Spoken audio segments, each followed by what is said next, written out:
There are moments in life when everything you believe to be solid crumbles in an instant. Jennifer Bennett thought she had built a stable life, a safe home for her daughter, and a marriage that, despite its flaws, still stood. But on a night meant for celebration and new beginnings, she would face the most devastating betrayal of her life. What she didn't know was that the past she thought she had left behind would return in an unexpected way, and that the man who believed he could take everything from her had made a critical mistake. This is a story about resilience, justice, and how sometimes life gives us a second chance to reclaim what was always ours.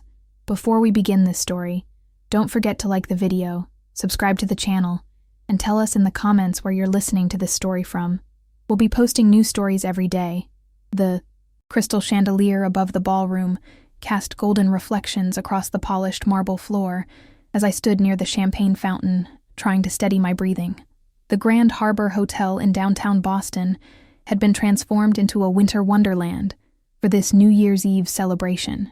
White roses climbed up pillars wrapped in twinkling lights, and the massive windows overlooked the harbor, where boats decorated with holiday lights bobbed gently in the dark water. I smoothed down my navy blue dress, the one I had bought specifically for tonight. My daughter Emma, just 10 years old, was somewhere in the crowd with her cousin, probably counting down the minutes until midnight when they could watch the fireworks. I had promised her this would be a special night, a fresh start to the year.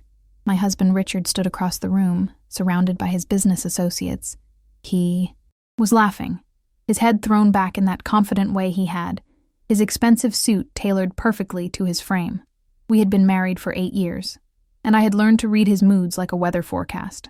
Tonight, there was something different in his posture, something that made my stomach tighten with unease. I had met Richard 3 years after my first marriage ended in the most painful way imaginable. My first husband, David, had been my college sweetheart. We had built a small but successful real estate consulting business together in our late 20s. I had poured everything into that company, working 16-hour days, managing clients, handling the legal paperwork, while David focused on acquisitions and investments. We were a team, or so I thought. The end came when I discovered he had been moving our assets into accounts I couldn't access, preparing to leave me for someone younger. The legal battle that followed was brutal and expensive. In my devastation and exhaustion, I had signed papers my lawyer at the time told me were standard. I was so broken, so desperate to just end the process and move forward with my life, that I didn't read everything carefully. That decision would haunt me for years. When Richard came into my life, I was working as a property manager, starting over from almost nothing. He seemed like everything David wasn't: steady, supportive, interested in building a life together. He had a successful import business, and he told me he admired my strength, my determination to rebuild. We married quickly, perhaps too quickly, and Emma was born a year later.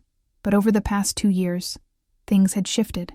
Richard became distant, spending more time at his office, taking business trips that seemed to stretch longer each time. He started making comments about my work, suggesting I was spending too much time on my new consulting business, the one I had slowly built back up. He questioned my decisions, my clients, my income. I told myself it was stress from his own work, that marriages went through difficult seasons. Tonight was supposed to be different. He had suggested this party, had insisted we attend, had even bought Emma a beautiful dress. I had hoped it meant he wanted to reconnect, to start the new year on better terms. The DJ announced there were 15 minutes until midnight. I waved at Emma across the room, and she grinned back at me, her face flushed with excitement. My sister Linda stood beside her, giving me a thumbs up. I had told Linda some of my concerns about Richard, and she had encouraged me to talk to him after the holidays. Richard suddenly appeared at my side, his cologne sharp and overwhelming. He took my elbow, his grip firmer than necessary. "We need to talk," he said, his voice low, but carrying an edge that made my heart rate spike. "Now, Richard, it's almost midnight. Can't this wait until we get home?" "No, it can't." He steered me toward a quieter corner of the ballroom, near the coat check area where fewer people were gathered. My heels clicked against the floor as I struggled to match his pace. "What's going on? You're scaring me." He released my arm and turned to face me, his expression cold in a way I had never seen before. Behind him, I could see other guests starting to notice our conversation, their chatter quieting as they sensed something unfolding. "I want a divorce," he said flatly, as if he were ordering coffee. The words hit me like a physical blow. The noise of the party seemed to fade into a distant hum. "What? Richard, what are you talking about? I'm done with this marriage. I've already contacted my attorney. The papers will be filed next week." His voice was loud enough that I saw heads turning in our direction. People were starting to gather, creating a small circle around us. My face burned with humiliation. "Why are you doing this here? In front of all these people?" "Because I want witnesses," he said. And now there was something cruel in his smile. "I want everyone to know that I'm taking everything. The house, the savings, your little business, everything you think you own." I felt the ground shift beneath me. "You can't do that. We have Emma to think about. Emma will be fine. She'll adjust. Children always do." He crossed his arms, looking pleased with himself. "You see, Jennifer, I know about your first marriage. I know about the settlement you agreed to with David. I had my lawyer review those documents months ago.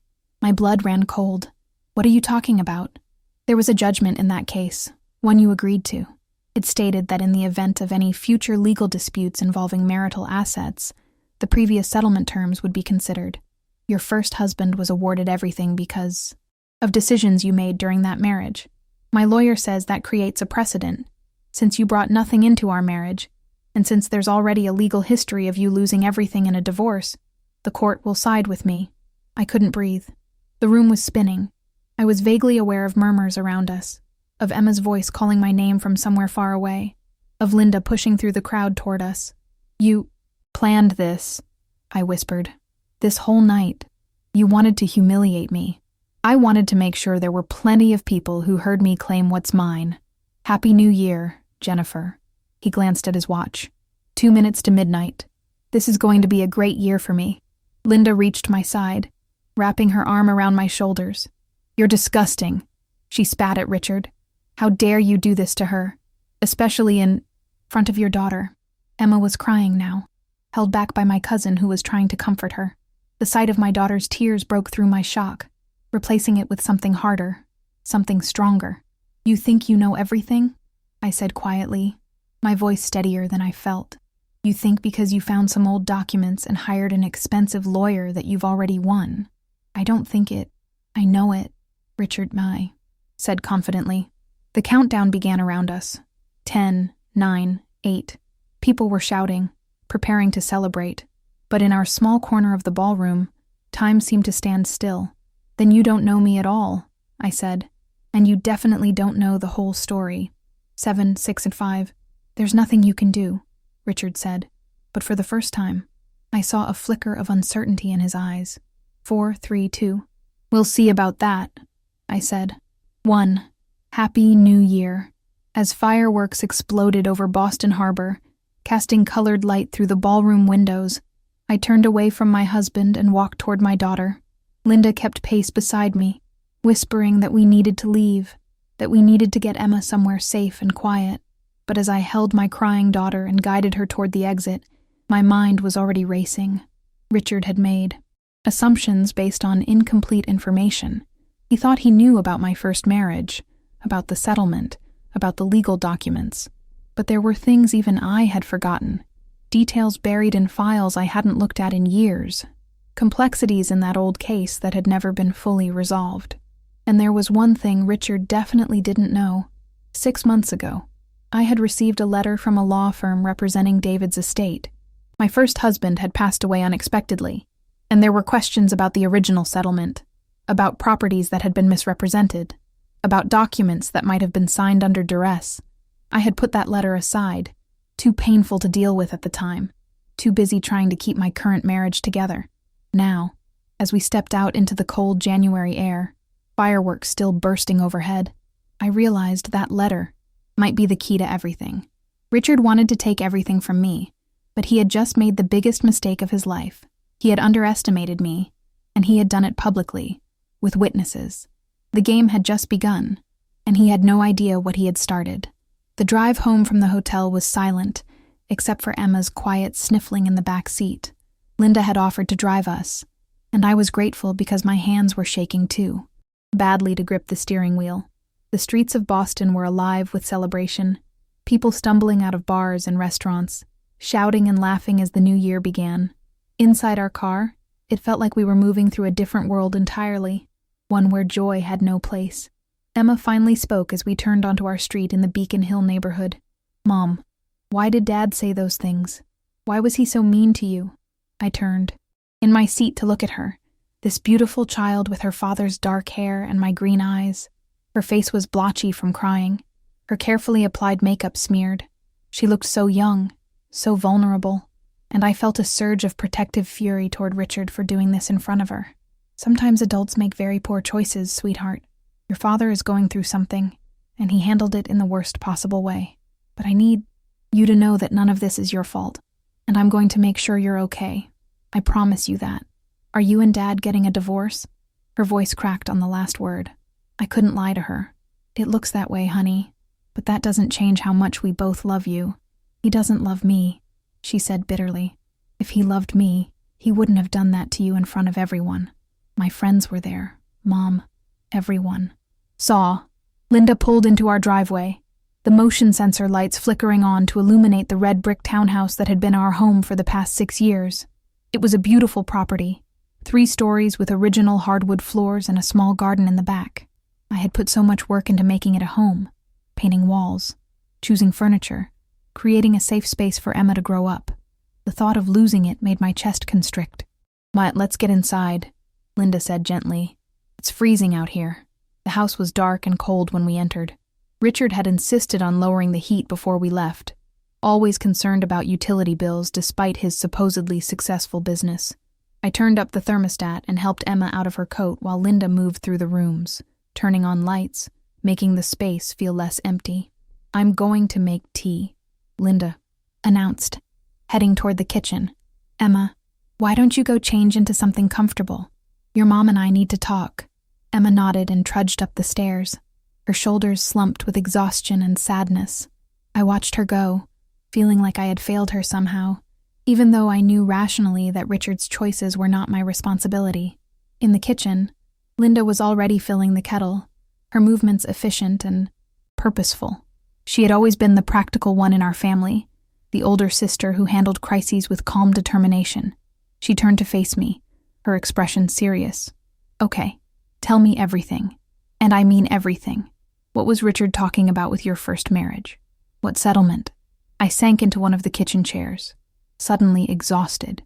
The adrenaline that had carried me through the past hour was fading, leaving behind a bone-deep weariness. "It's complicated. I never told you the whole story about David because it was too painful, too humiliating. Well, you need to tell me now, because if we're going to fight this, I need to understand what we're up against." The kettle began to whistle, and Linda poured hot water over tea bags, the familiar ritual somehow comforting. She set a mug in front of me and sat down, waiting. I wrapped my hands around the warm ceramic, gathering my thoughts. I met David in college. We were both studying business administration at Boston University. He was charming, ambitious, full of ideas about the future. We got married right after graduation, both of us 22 years old and convinced we could conquer the world together. "I remember," Linda said. "Mom and Dad were worried you were too young, but you were so sure about him." "And I was an idiot," I said bitterly. "But I was also genuinely in love. Or at least I thought I was. We started a real estate consulting company together. I handled all the legal paperwork, the contracts, the client relationships. David focused on finding properties and investors. For a while, it worked beautifully. By the time we were 28, we had built something really valuable. We were making good money, had a nice apartment. We're talking about starting a family." I paused, taking a sip of tea, the heat burning slightly on my tongue. Then I found out he was having an affair with one of our clients, a woman named Cassandra, who was 10 years younger than me. I was devastated, but I was also angry. I told him I wanted a divorce and that I wanted my fair share of the business we had built together. "That's when things got ugly?" Linda asked. "That's when I discovered that David had been planning his exit for months, maybe even years. He had been systematically moving assets, restructuring the business in ways that made it look like he was the sole owner, documenting everything to make it appear that I had just been an employee, not a partner. He had forged my signature on documents, created false records, paid off people to testify against me. Linda's eyes widened. That's fraud. That's illegal. It is, but proving it would have required resources I didn't have. The divorce proceedings dragged on for almost 2 years.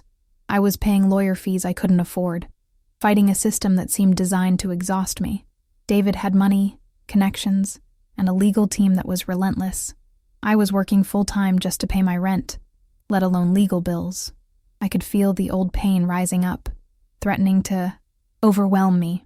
My lawyer at the time, a man named Gerald Hutchins, kept telling me to settle.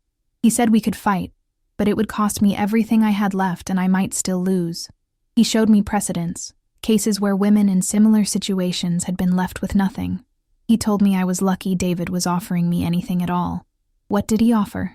$20,000 in my personal belongings. That was it. For 8 years of work, for a business I had helped build from nothing, for all the contracts I had negotiated, and the relationships I had cultivated. $20,000. Linda looked horrified. Please tell me you didn't accept that. I did, I whispered. I was so tired, Linda, so broken. I just wanted it to be over. I signed the settlement papers, and I walked away. Gerald told me there was a clause in the agreement about future disputes, something about how if there were ever questions about marital assets again, this settlement would be considered evidence of my contribution. I didn't really understand it at the time, and honestly, I didn't care. I just wanted to never think about David or that marriage again, and that's what Richard is using against you now. Apparently, he somehow found out about the settlement and decided it meant I had a pattern of losing everything in a divorce. He thinks the courts will see that history and automatically side with him. Linda was quiet for a moment, thinking, but you said something to him at the party. You said he didn't know the whole story. What did you mean? This was the part I had been avoiding, even in my own mind. I got up and went to my home office, a small room off the kitchen where I handled my consulting work. I pulled out a file drawer and rifled through folders until I found what I was looking for, a thick manila envelope with a law firm's return address. I brought it back to the kitchen and set it on the table. This came 6 months ago. I opened it, read the first page, and then I couldn't deal with it. I was too focused on trying to save my marriage to Richard, too scared of dredging up the past. Linda pulled the papers from the envelope and began reading. Her expression shifted from curiosity to shock to something like hope. Jennifer, this changes everything. Does it? This law firm is representing David's estate. He passed away last year, and apparently there's been an investigation into his business dealings. They've found evidence of fraud, of forged documents, of assets that were hidden during your divorce. They're saying the original settlement might have been obtained through illegal means, and that you might be entitled to a significant portion of his estate. I had read that much before putting the letter away. But David's gone. What good does that do me now? It establishes that you were defrauded, that the settlement Richard is trying to use against you is based on lies. Don't you see? This proves you didn't just lose everything because you were irresponsible or incompetent. You lost everything because your husband was a criminal. I felt something stirring in my chest, something that felt dangerously like hope. But how does that help with Richard? This is about David's estate, not my current marriage. It helps because it changes the narrative. Richard is banking on the idea that you have a history of failed marriages where you walked away with nothing. This shows that your first marriage didn't fail because of you. It failed because you were systematically defrauded. Any judge would see that differently. I thought about this, turning it over in my mind. There's more to it than that. The letter mentions something about properties that were purchased during our marriage using my credit, my signatures, my money. Properties that David later sold and kept the profits from. The law firm thinks I have a claim to those funds. How much are we talking about? I don't know. I didn't read that far. But David was successful after our divorce. He expanded the business, made some very profitable deals. If even a fraction of that was built on assets that were rightfully mine. I trailed off, almost afraid to hope. Linda grabbed my hand across the table. You need to call this law firm first thing tomorrow. You need to understand exactly what your rights are. Because if Richard thinks he's going to use your past against you, He needs to know that your past is a lot more complicated than he realizes. We sat there in the quiet kitchen, the house settling around us, and for the first time since Richard had dropped his bomb at the party, I felt like I could breathe. The path forward wasn't clear yet, but at least there was a path. At least there was something to fight with. Emma appeared in the doorway, wearing her pajamas, her face puffy but calmer. "Can I sleep in your room tonight, Mom?" "Of course, sweetheart. Always." She came and wrapped her arms around me, and I held her tight, breathing in the familiar scent of her shampoo. Over her head, I met Linda's eyes, and I saw my own determination reflected back at me. Richard wanted a war. He wanted to take everything from me, to humiliate me, to leave me with nothing. But he had made a critical mistake. He had assumed I was the same broken woman who had walked away from her first marriage with nothing. He didn't know about the letter, about the investigation, about the possibility that everything he thought he knew was wrong. More importantly, he had hurt my daughter. He had made her cry, had humiliated her mother in front of her friends, had shown her that cruelty could masquerade as strength.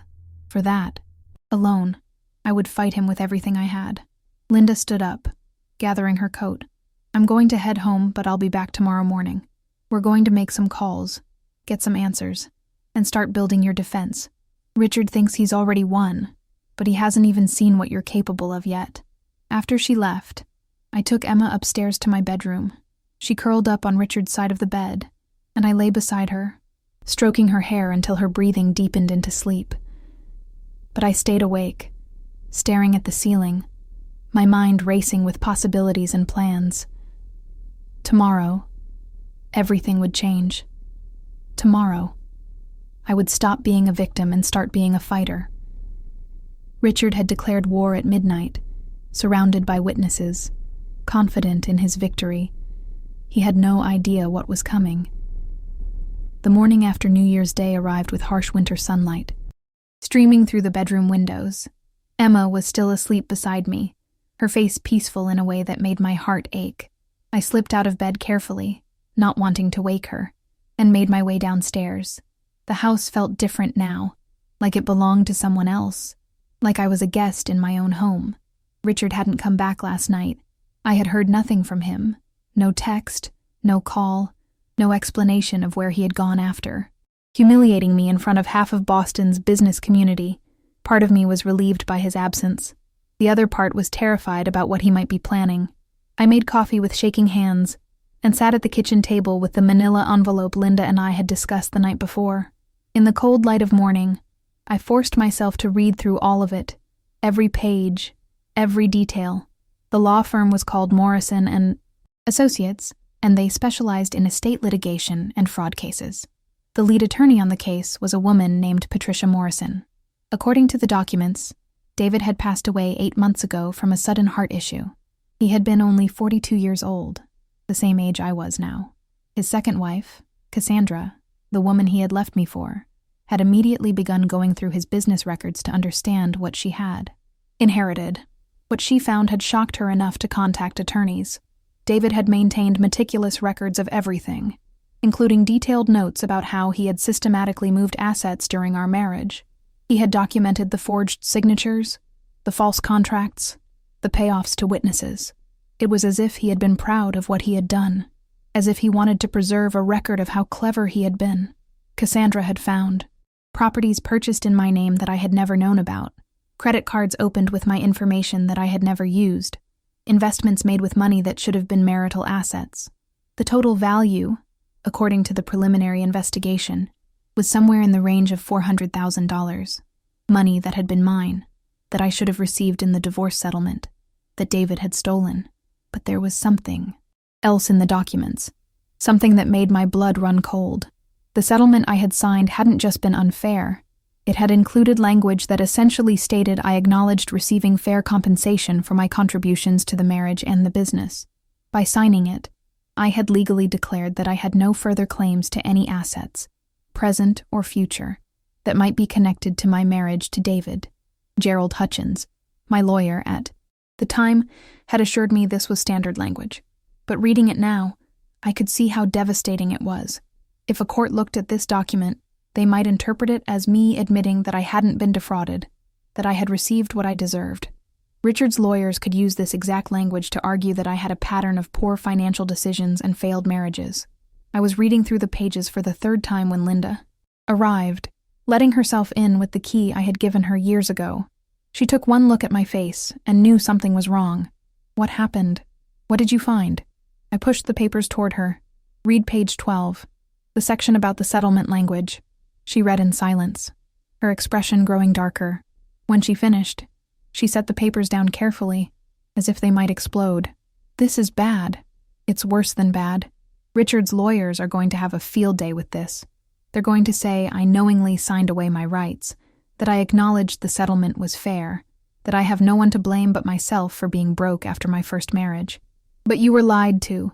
Your lawyer told you it was standard language. Try proving that in court. Gerald Hutchins retired 5 years ago and moved to Florida. Even if we could track him down and get him to testify that he misled me, it would be my word against the written document I signed. And judges don't like people who claim they didn't understand what they were signing. Linda sat down heavily. So what do we do? Before I could answer, my phone buzzed with an incoming email. The sender was an address I didn't recognize, but the subject line made my stomach drop. Regarding divorce proceedings, Bennett versus Bennett. I opened it with trembling fingers. It was from Richard's attorney, a man named Christopher Dalton from one of Boston's most expensive law firms. The email was brief and brutally professional. Dear Mrs. Bennett, I represent your husband, Richard Bennett, in the matter of your dissolution of marriage. Please be advised that divorce papers will be filed with the court on January 3rd. We expect this to be a straightforward proceeding, given your documented history of marital asset distribution. My client is prepared to offer you $10,000 and 30 days to vacate the marital residence. This is a generous offer given the circumstances. Please have your attorney contact our office by close of business on January 2nd if you wish to discuss terms. Otherwise, we will proceed with litigation. $10,000, 30 days. I read it again, certain I must have. Misunderstood. Richard was offering me less than I had received from David, and he was giving me a month to find somewhere else to live with Emma. Let me see that, Linda said, reaching for my phone. She read the email, and her face flushed with anger. He can't do this. He can't just kick you out of your own house. It's not my house. It's in both our names. But Richard put down the full payment when we bought it. He paid it off, using money from his business. On paper, I have almost no claim to it. What about Emma? What about child support, custody arrangements? The email doesn't mention any of that. I think Richard is betting that I'll be so desperate to avoid a court battle that I'll just take whatever he offers and disappear quietly. Linda stood up and began pacing the kitchen, her hands clenched into fists. We need to find you a lawyer. A real, lawyer, not some incompetent fool like Gerald Hutchins. Someone who knows how to fight. With what money?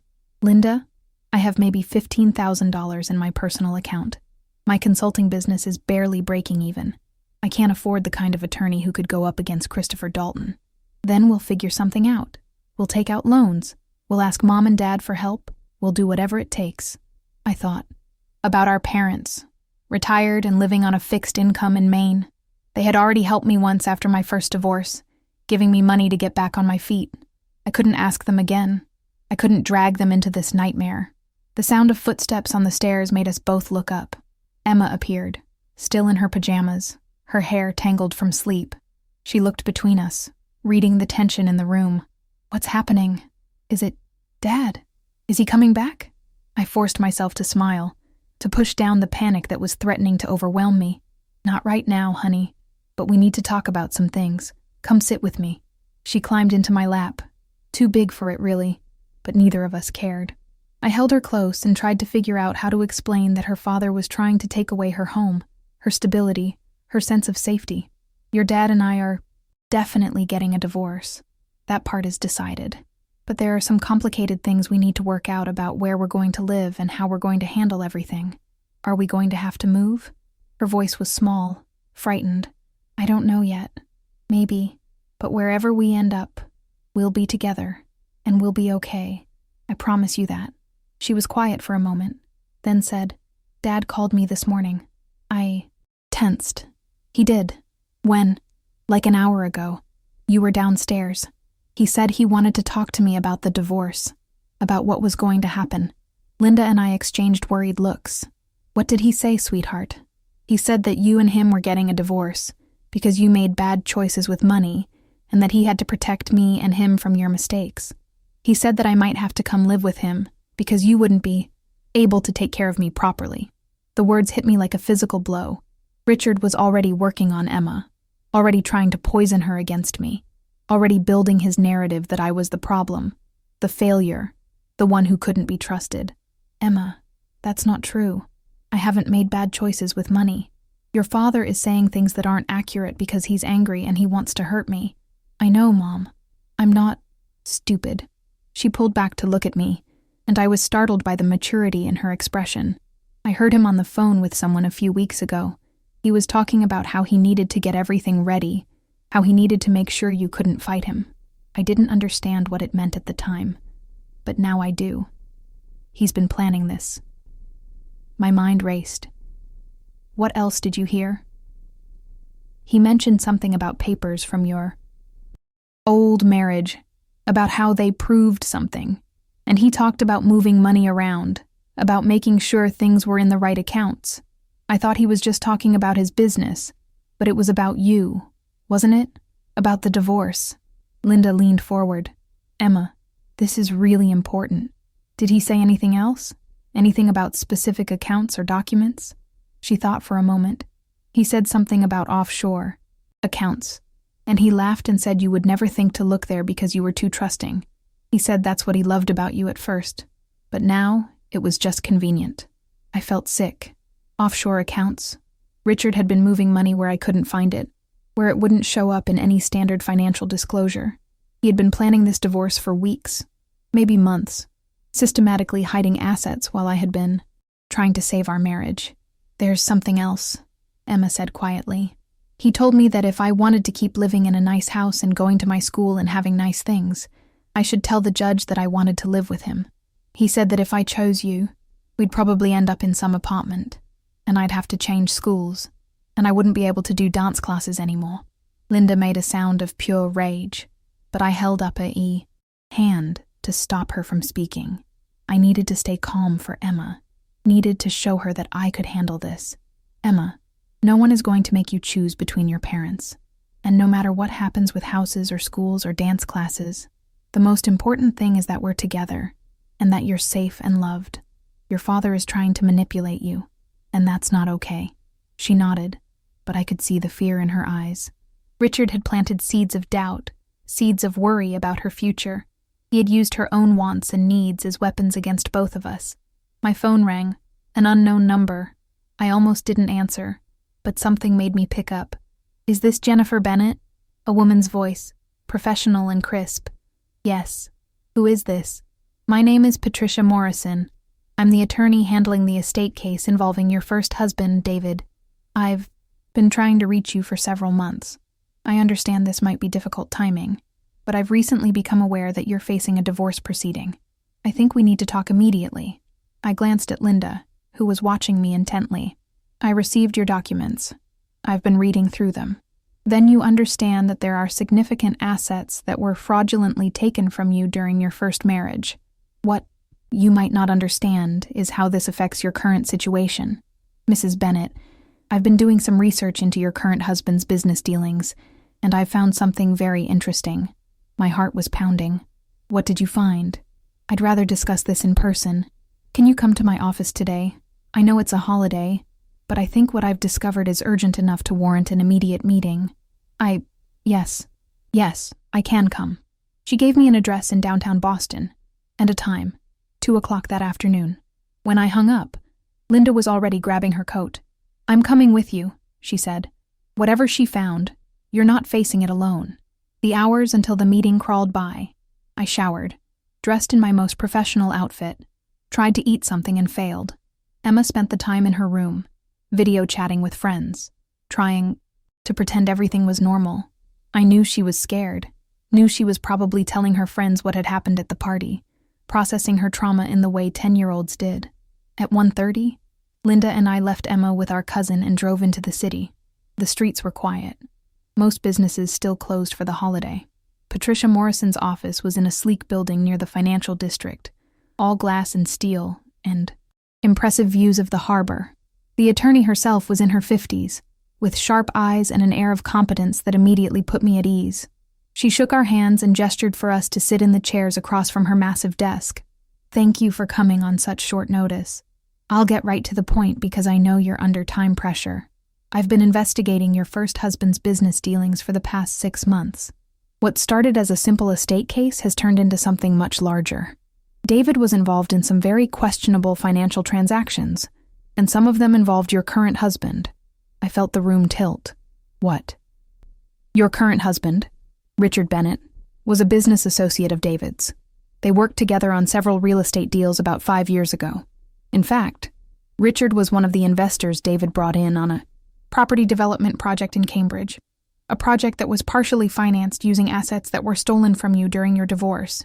Linda grabbed my hand. I couldn't speak, couldn't process what I was hearing. Patricia continued, her voice steady and factual. "I believe Richard has known about your first marriage, about the settlement, about the fraud, for at least 5 years. And I believe he married you specifically because he saw an opportunity." "An opportunity for what?" I managed to ask. "To acquire your consulting business, your professional connections, your rebuilt reputation in the real estate community. And then, when he had extracted everything useful from you, to discard you using the exact same legal strategy David used. Richard has been studying your first divorce, learning from it, planning to replicate it with even greater efficiency." The room was spinning. I thought I might be sick. "You're saying my entire marriage was a setup? That he never loved me? That he married me just to steal from me?" "I'm saying that the evidence strongly suggests that I found emails between Richard and David from 6 years ago, shortly before you and Richard started dating.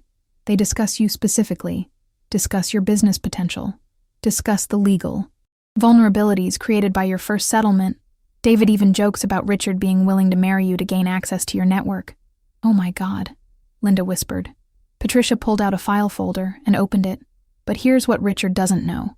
By using the same strategy David used, by referencing your first settlement, by basing his legal approach on those documents, he's inadvertently connected himself to David's fraud. Everything David did was illegal. Everything built on those illegal actions is tainted. And that includes Richard's current claims against you." "I don't understand," I said, my voice barely audible.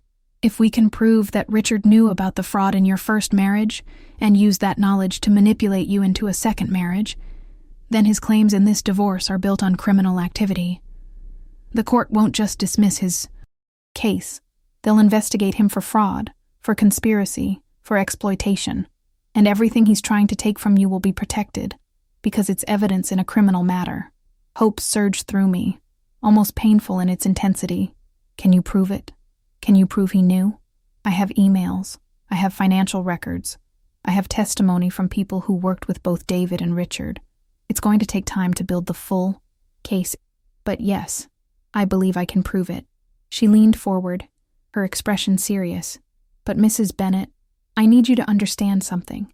This is going to get worse before it gets better. Richard is going to fight viciously when he realizes what we're doing. He's going to try to intimidate you, to pressure you into settling before we can build our case. You need to be prepared for that." "I'm prepared," I said, and I meant it. He's already taken everything else. He's hurt my daughter, humiliated me in public, tried to poison Emma against me. There's nothing left for him to take except my willingness to fight, and he's never getting that."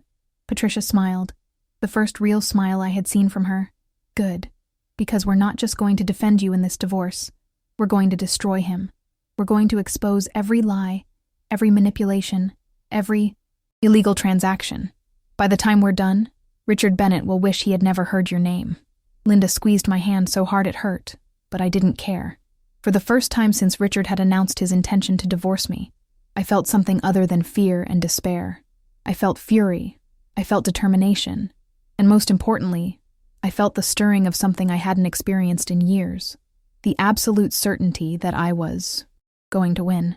But as we left Patricia's office and stepped back out into the cold January afternoon, I had no idea just how dirty Richard was willing to fight, or how close I would come to losing everything before the truth finally emerged. The next 2 weeks passed in a blur of legal meetings, document reviews, and carefully orchestrated silence. Patricia Morrison had given me explicit instructions. Do not engage with Richard. Do not respond to his provocations. Do not give him any indication that we were building a case against him. Let him think he was winning. Let him grow confident and careless. It was the hardest thing I had ever done. Richard had moved into a luxury apartment in the Seaport district, and he was making sure everyone knew about it. He posted photos on social media of his new place, of expensive dinners, of a lifestyle that seemed designed to show me what I would be missing. His lawyer continued sending threatening emails, each one more aggressive than the last, demanding that I respond to their settlement offer or face the consequences. I ignored them all.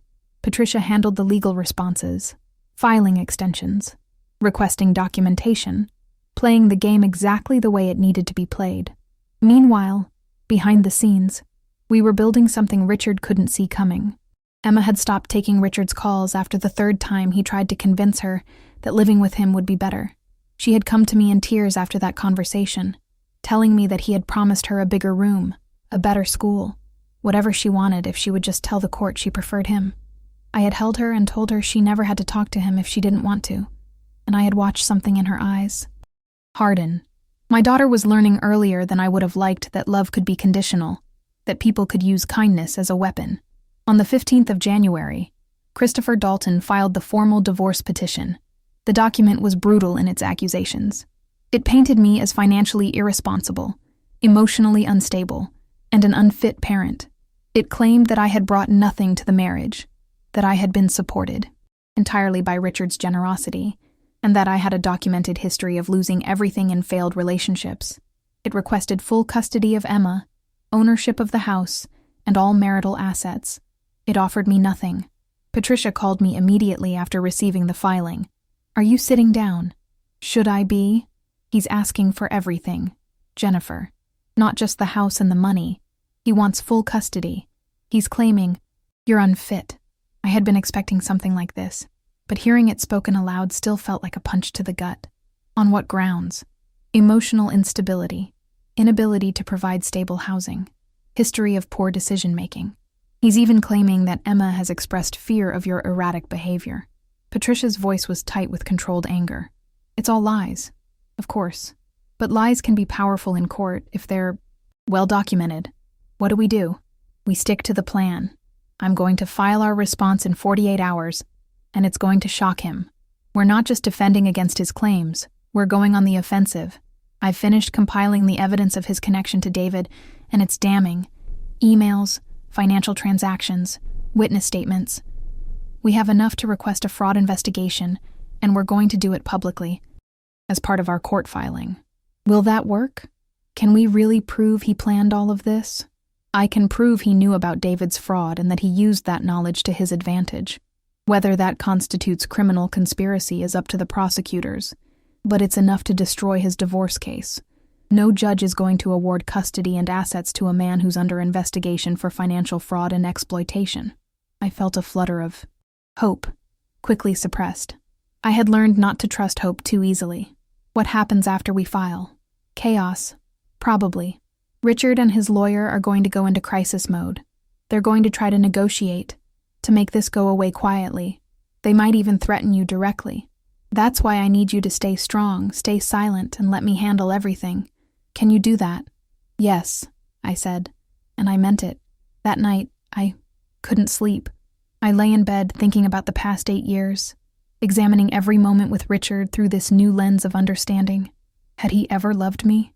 Had any of it been real? Or had I been nothing more than a target from the very beginning?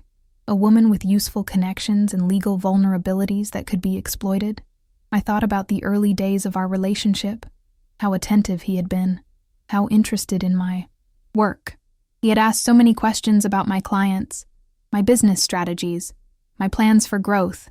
At the time, I had thought he was being supportive. Now I wondered if he had been gathering intelligence, cataloging assets, planning his eventual exit strategy. The thought made me feel sick and stupid and furious all at once. On January 17th, Patricia filed our response. I didn't read it until after it was submitted. Following her instructions to maintain plausible deniability about the specifics. When I finally saw the document, I understood why she had wanted me insulated from it. It was devastating. It laid out everything. Richard's business relationship with David, the timeline of when he had learned about the fraud in my first marriage, the suspicious patterns in his financial behavior during our marriage. It included copies of emails between Richard and David discussing me as a business opportunity. It detailed offshore accounts Richard had opened and funded during our marriage, accounts he had failed to disclose in his financial statements. It requested a full forensic audit of his business dealings and a criminal investigation into fraud and exploitation. And it included statements from Emma, carefully documented with the help of a child psychologist, describing Richard's attempts to manipulate her and turn her against me. The document didn't just defend me, it destroyed him. Patricia had timed the filing for late afternoon, which meant it would be processed overnight, and Richard's lawyer would see it first thing in the morning. She called me at 8 o'clock the next day, her voice carrying barely suppressed satisfaction. Christopher Dalton just called me. He's furious. He's threatening sanctions, claiming we're making false allegations, demanding we withdraw the filing immediately. What did you say? I told him that everything in our filing is documented and verifiable, and that if he wants to challenge any of it, he's welcome to do so in court. Then I reminded him that if this goes to trial, all of this becomes public record. Every email, every transaction, every lie. I suggested he might want to discuss more reasonable settlement terms with his client. Do you think Richard will negotiate now? I think Richard is panicking. This isn't what he expected. He thought you would roll over like you did with David. He thought you were still that broken woman who signed away her rights without fighting. He has no idea who you've become. I felt a fierce surge of pride at those words. She was right. I wasn't the same person who had walked away from David with nothing. I had been rebuilt in the years since Bar, made stronger by everything I had survived. Richard had seen that strength and tried to use it for his own purposes, never imagining it could be turned against him. That afternoon, Richard showed up at the house unannounced. I was in my office working when I heard the doorbell ring insistently, over and over. I looked through the window and saw him standing on the porch, his face red with anger. Patricia had warned me this might happen. I had my phone ready, recording everything, as I opened the door but kept the chain lock engaged. What do you want, Richard? You need to withdraw that filing. Do you understand what you've done? You've accused me of crimes I didn't commit. You've dragged my name through the legal system with lies and conspiracy theories. Everything in that filing is documented and true. If you have a problem with it, take it up with your lawyer. This is insane. I never conspired with David. I barely knew him. We did one business deal together years ago. That doesn't mean I plan to marry you as some kind of setup. I looked at him carefully, searching for any sign of the man I had thought I loved. All I saw was a stranger, someone whose every expression felt calculated and false. Then explain the emails. Explain the offshore, accounts. Explain why you tried to manipulate our daughter into choosing you by threatening her with poverty if she stayed with me. Emma misunderstood. I was trying to help her see the reality of the situation. You can't provide for her the way I can. You mean, I can't provide for her with money you've stolen and hidden? You're right about that. I've never been very good at theft and fraud. His face darkened. You're going to regret this.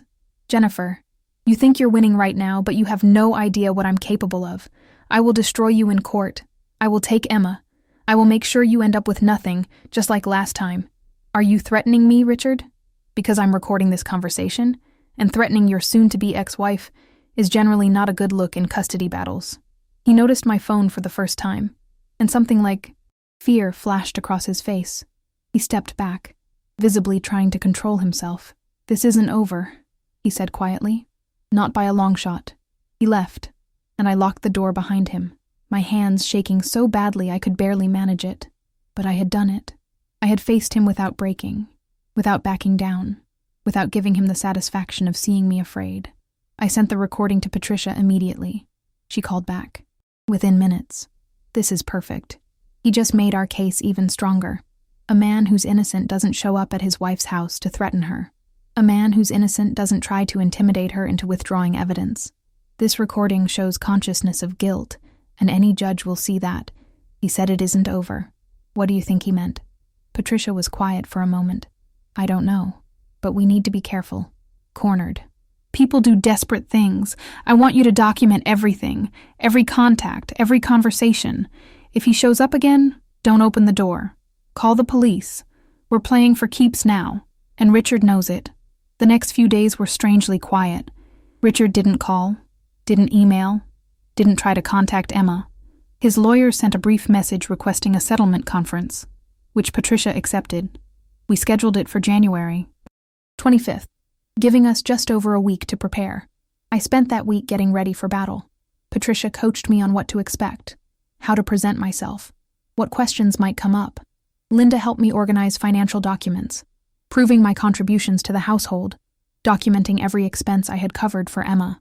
Emma herself spent time with the child psychologist Patricia had recommended, someone who could testify if needed about Richard's manipulation attempts. But underneath all the preparation, I felt something shifting inside me. I had spent so long being reactive, being defensive, protecting myself from one blow after another. Now, for the first time, I was on the offensive. I was the one with evidence and strategy and legal firepower. Richard had started this war thinking I would be an easy victory, and instead he had awakened something in me that even I hadn't known existed. On the evening of January 24th, the night before the settlement conference, I was putting Emma to bed when she asked me a question that stopped me cold. "Mom, what happens if you win? What happens to Dad?" I sat down on the edge of her bed, choosing my words carefully. "If we win, it means the court recognizes that your dad did some things that weren't right. It means we get to keep our home, and you get to stay in your school. It means we're going to be okay. But what happens to him? Will he go to jail?" "I don't know, honey. That depends on a lot of things that are out of my control. But I need you to understand something. This isn't about punishing your father. This is about protecting you and me, about making sure we have what we need to live our lives. Your dad made choices that hurt us, and there are consequences. For those choices." She nodded slowly. "I'm mad at him. Is that okay?" "It's very okay. You're allowed to feel however you feel about this. He's your father, and you can love him and still be angry at him for what he did. Those feelings can exist at the same time." She hugged me tightly. "I'm glad you're fighting, Mom. I'm glad you're not just letting him win. I will always fight for us, Emma. Always." That night, I barely slept. I kept thinking about the settlement conference, about facing Richard across a table, about what he might do or say. Patricia had warned me that he would try to seem reasonable, that he would play the victim, that he would do everything possible to make me look like the aggressor. But I had something Richard didn't have. I had the truth, and I had finally learned that the truth, properly documented and strategically deployed, was the most powerful weapon of all. The morning of the 25th arrived cold and clear. I dressed in a navy suit, professional and composed. Linda came with me for moral support, and Patricia met us at the law office where the conference would be held. It was a neutral location, neither Richard's lawyer's office nor Patricia's, chosen specifically to keep things balanced. We arrived 15 minutes early and were shown to a conference room with a long table and uncomfortable chairs. Patricia went over last-minute strategy while we waited. Linda held my hand under the table, her presence a steady comfort. At exactly 10 o'clock, Christopher Dalton entered, followed by Richard. I had prepared myself for this moment, but seeing Richard in person still sent a jolt through my system. He looked tired, older somehow, with shadows under his eyes that hadn't been there before. He wouldn't meet my gaze, focusing instead on the papers in front of him. Christopher Dalton was everything I had expected. Expensive suit, confident posture, the kind of lawyer who made his living intimidating people into submission. He smiled at Patricia like they were old friends, but I could see the calculation behind it. "Shall we begin?" Patricia said calmly. What I didn't know was that while we were sitting in that conference room, preparing to negotiate the terms of my future, Patricia had set something else in motion, something that would change everything, something that Richard couldn't see coming until it was far too late. And 24 hours later, when everything exploded, Richard would finally understand what it meant to underestimate Jennifer Bennett. The settlement conference began with Christopher Dalton's opening statement, delivered with the kind of practiced smoothness that came from years of similar negotiations. He painted Richard as a reasonable man who simply wanted a clean break from a marriage that had become untenable. He spoke of Richard's willingness to be generous despite my documented financial irresponsibility. He suggested that we could all avoid the ugliness of a trial if I would simply be realistic about the situation. I watched Richard while his lawyer spoke. He sat with his hands folded on the table, nodding occasionally, playing the role of the wounded but magnanimous husband. But I could see the tension in his shoulders, the way his jaw clenched when Dalton mentioned the offshore accounts we had referenced in our filing. When Dalton finished, Patricia didn't immediately respond. Instead, she opened her briefcase and pulled out a thick folder, setting it on the table with a soft thud that somehow felt ominous. "Before we discuss any settlement terms," Patricia said, her voice carrying an edge I had never heard before, "I think Mr. Bennett and his counsel need to be made aware of some developments that occurred this morning." Richard's eyes flicked to the folder, then away. "What developments?" At 8 o'clock this morning, the Massachusetts Attorney General's office opened a formal investigation into your business dealings. Specifically, they're looking into allegations of fraud, money laundering, and exploitation. They've already issued subpoenas for your financial records, including the offshore accounts you failed to disclose in your divorce filing. The color drained from Richard's face. Dalton straightened in his chair, his confident demeanor cracking. "That's impossible. We would have been notified." "You're being notified now. The investigation was opened based on evidence we provided to the Attorney General's Economic Crimes Unit. Evidence of your involvement with David Patterson's fraudulent business practices. Evidence of assets you've hidden from your wife.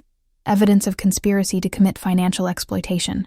Patricia opened the folder and slid several documents across the table. "These are copies of the complaint we filed.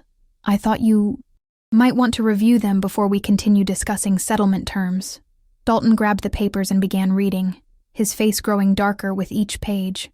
Richard sat frozen, his carefully constructed composure shattering before my eyes. "This is a witch hunt," Richard finally said, his voice shaking. "You can't prove any of this." "Actually, we can. We have emails between you and David discussing my client as a business opportunity. We have financial records showing you moved money into hidden accounts during the marriage. We have testimony from your business associates about deals that were structured to defraud investors." Patricia leaned forward. "But here's what really sealed your fate, Richard. We have David's journals." "What?" Richard's voice came out as barely a whisper. David kept detailed journals of all his business dealings. Every meeting, every transaction, every scheme. His widow found them when she was going through his office after his passing. She turned them over to us as part of the estate case. And you feature prominently in them. Patricia pulled out another document. "Here's an entry from 6 years ago. Met with Richard Bennett today. Discussed Jennifer. He's interested in pursuing her romantically. I told him about the vulnerabilities in her legal situation. He thinks he can leverage them. Suggested we formalize a business arrangement once he has access to her professional network." The room was completely silent. I felt like I couldn't breathe. Seeing it written out like that, seeing the proof that my entire marriage had been a calculated con, was somehow worse than just suspecting it. Richard's hands were shaking now. Those journals could be fake. David could have been lying. "And then explain the money transfers," Patricia said calmly. "The journals mention specific amounts that David paid you for information about Jennifer. We've traced those exact amounts to deposits in your accounts. The dates match. The amounts match. Everything matches." Dalton was reading through the documents rapidly, his expression growing increasingly grim. He set them down and turned to Richard with barely concealed fury. "Did you know about this? Any of this?" It's not how it looks. David and I had business dealings, but I didn't marry Jennifer as part of some scheme. I loved her." Richard's voice was desperate now, all pretense of control gone. "Did you?" I spoke for the first time, my voice steady despite the emotions churning inside me. "Did you ever actually love me, Richard? Or was I always just a business transaction to you?" He looked at me, then really looked at me, and I saw something flicker in his eyes. Guilt, maybe, or regret, but not love. I realized I had never seen love there. Not really. I had seen whatever he wanted me to see, whatever served his purposes at any given moment. "Jennifer, please, I know I've made mistakes, but we can work this out. We don't need to destroy each other." You tried to destroy me first, I said quietly. You stood in front of everyone we know and announced you were going to take everything from me. You tried to turn my daughter against me. You threatened me at my own house. You've been planning this for years, Richard. You don't get to ask for mercy now. Patricia continued as if Richard hadn't spoken. The Attorney General's office is very interested in your offshore accounts. They want to know where that money came from, how it was moved, and whether you've been paying taxes on it. They're also interested in your business dealings with David, particularly the properties you acquired using assets that were stolen from my client during her first marriage. What do you want? Dalton asked, his voice tight. What will it take to make this go away? It's not going away, Patricia said. The criminal investigation is happening regardless of what happens in this divorce. But we can discuss terms that might influence how cooperative my client is with the prosecutors. She laid out our demands, and they were everything Richard had tried to take from me, plus more. Full custody of Emma with supervised visitation only for Richard, the house, with Richard's name removed from the deed, all marital assets, including the money he had hidden in offshore accounts, child support and spousal support for 5 years, and, most importantly, Richard would admit in writing that he had defrauded me, that he had entered the marriage under false pretenses, and that he had attempted to replicate David's exploitation scheme. This is extortion, Richard said, his voice rising. You can't force me to admit to crimes I didn't commit.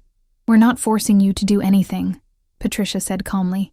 You're free to go to trial, but I should mention that if this goes to trial, everything becomes public record.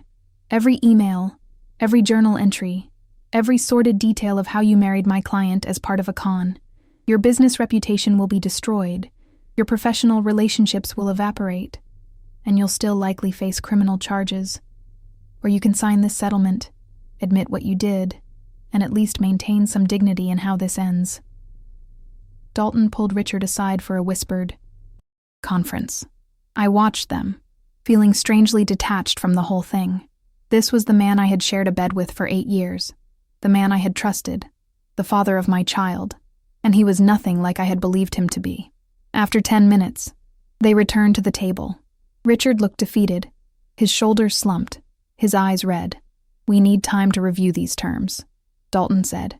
You have 24 hours, Patricia responded. After that, we proceed to trial and full cooperation with the criminal investigation. We left the conference room without another word. In the elevator, Linda hugged me tightly while Patricia made notes on her phone. I felt numb, overwhelmed by everything that had happened. Did we win? I asked Patricia.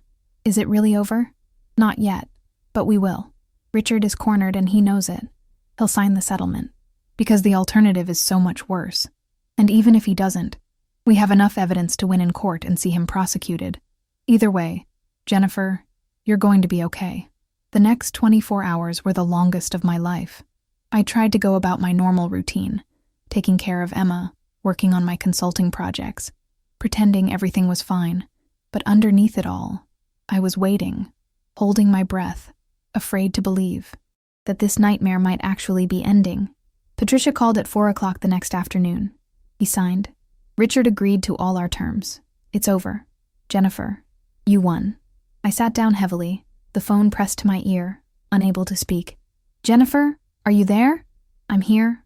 I can't believe it's real. It's real. The settlement agreement is binding. The house is yours. Emma is yours. The money he tried to hide is being transferred back, and he admitted in writing to everything he did. The criminal investigation is still proceeding, but that's not your problem anymore. You're free.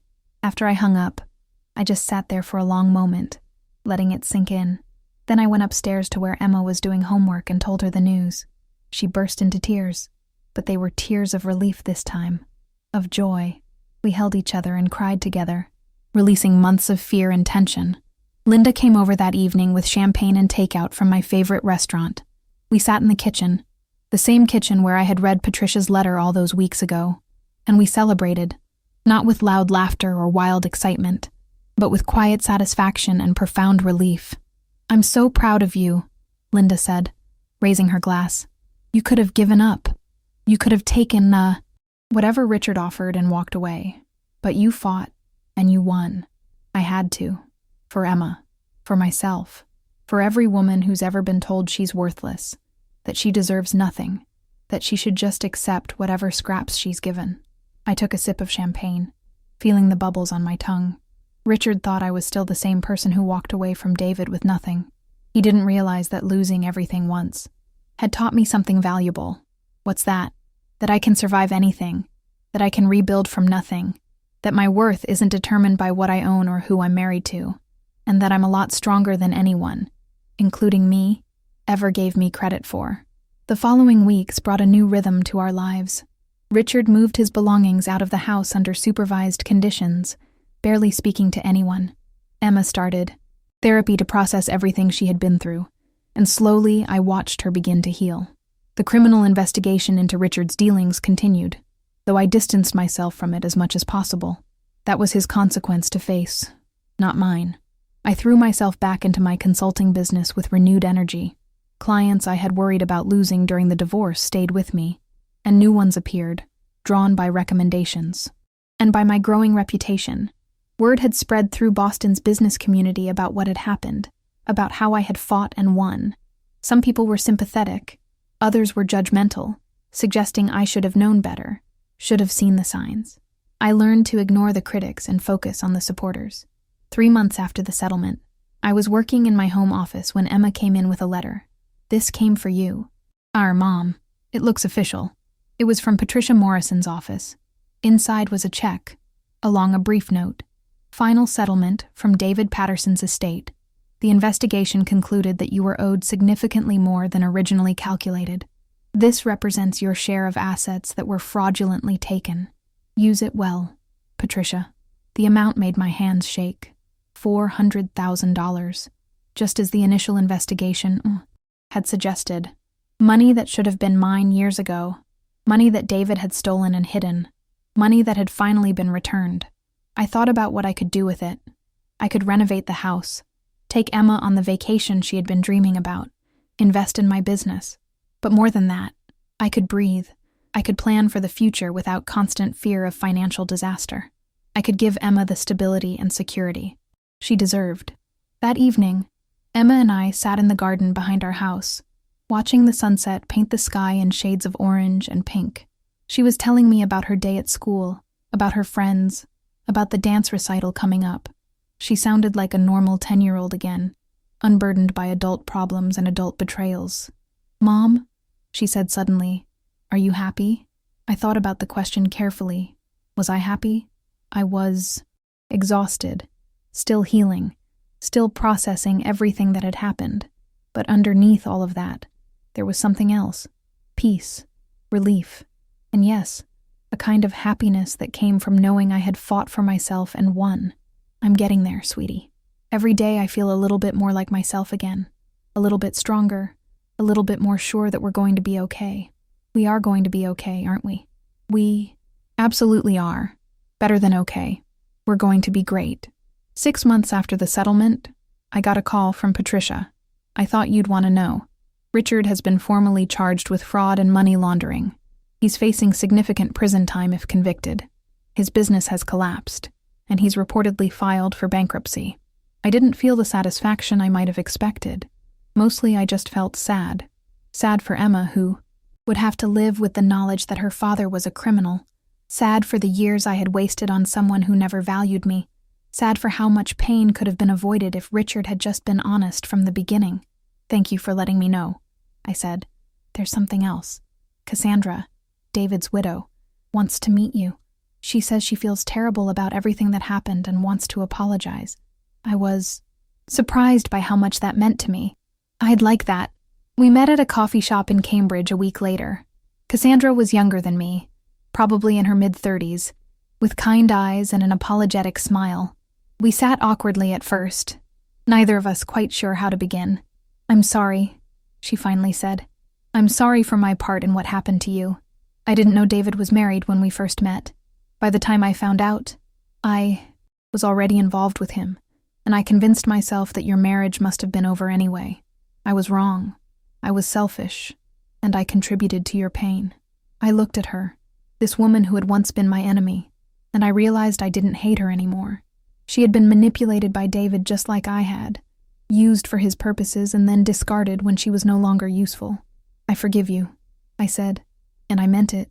David was very good at making people believe what he wanted them to believe. You weren't responsible for his choices. We talked for over an hour, sharing our stories, finding common ground in our experiences with the same manipulative man. When we parted, we exchanged phone numbers, not quite friends, but no longer enemies either. A year after the New Year's Eve party where my marriage had publicly imploded, I threw a different kind of party. It was a celebration for Emma's 11th birthday, held in our garden on a warm summer evening. Friends and family filled the space, their laughter and conversation creating a soundtrack of joy. Linda stood beside me, watching Emma play with her friends. Look at her. She's really okay, isn't she? She is. We both are. And what about you? Any thoughts about dating again? I laughed. Not even a little bit. I'm perfectly content. Being single. Focusing on Emma and my business. Maybe someday, but there's no rush. I'm learning to be happy on my own. To not need someone else to feel complete. Good for you. You've come so far, Jennifer. I'm so proud of the woman you've become. As the party continued around me, I thought about that night a year ago. About standing in a hotel ballroom and having my world shattered in front of everyone I knew.